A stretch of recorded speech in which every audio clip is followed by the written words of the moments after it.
আপনার বাড়িতে বাস্তু দোষ বুঝবেন কি করে? বাস্তু সমস্যা এমনই সমস্যা যে এই বাড়িতে বাস্তু দোষ থাকে সেই বাড়িতে কোনো উন্নতি হয় না, সেই বাড়িতে অশান্তি ঘ্যাচ লেগেই থাকে। তাহলে এই বাস্তু সমস্যা থেকে আপনি কিভাবে বুঝবেন যে আপনার বাড়িতে বাস্তু সমস্যা? একটি পাত্র নিন, একটি গামলা টাইপের নিন, আপনার উঠোন কিংবা আপনার ছাদের মধ্যে আপনি কি করবেন, 5টা লেবু দিয়ে দিন। দেখুন 5টা লেবুর মধ্যে সেই লেবু ডুবে যাচ্ছে কিনা।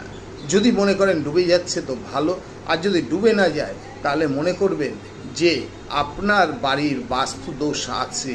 তাই বাস্তু দোষটাকে আপনি ঠিক করে নেবেন।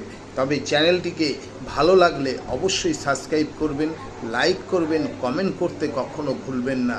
ভালো থাকুন, আপনারা সুস্থ থাকুন, বাস্তু সমস্যা থেকে দূরে থাকুন।